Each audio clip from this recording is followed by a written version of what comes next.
লিটন দাস যখন ব্যাটিং করেন সবকিছু সহজ হয়ে যায়, সুন্দর হতে বাধ্য হয়। চোখের আরাম বলে যা বোঝায় একেবারেই তাই। অদম্য টি-20 কাপে যেন ৬৫ রানের এক অপার্থিব সৌন্দর্যের ইতিকথা শুনিয়ে গেলেন লিটন। ধূমকেতু একাদশের অধিনায়ক, জাতীয় দলটাই পরিচালনার দায়িত্ব পেয়েছেন কাঁধে। বিশ্বকাপ খেলার স্বপ্নের জলাঞ্জলি দিয়ে দেশের মাটিতেই থাকতে হয়েছে। আক্ষেপ যে কম নয়, সেই আক্ষেপের সুর শোনা গেল ব্যাটে। দুঃখ পেলে সৃষ্টিশীলতা ফিরে আসে। লিটনও সেই আক্ষেপের মাঝে দাঁড়িয়ে খেলে গেলেন এক অনবদ্য ইনিংস। ধূমকেতুর প্রথম উইকেট যখন পড়ল, দলীয় রান তখন ৩৪। লিটন গুটি গুটি পায়ে ক্রিজে এলেন। চারপাশ দেখে নিয়ে নিজের সেই চেনা সুরের সাথে তাল মিলিয়ে ব্যাটিং করে গেলেন।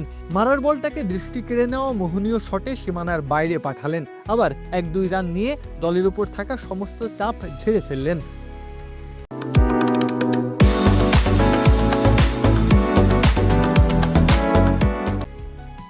50 এলো, লিটন তবুও অবিচল।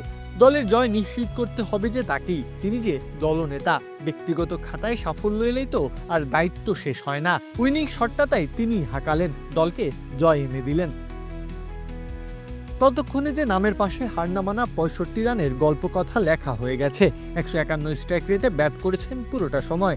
সুন্দর অথচ এক ভয়ঙ্কর সে ইনিংস। এই তো চেনা লিটন, ক্লাসিক লিটন। এমন কত সন্ধেই তো মায়াবী জাদু বলে সবাইকে বুঁদ করে রেখেছেন লিটন। আজও তেমনই একদিন কাটালেন। প্রত্যহ কাব্য, খেলা ৭১।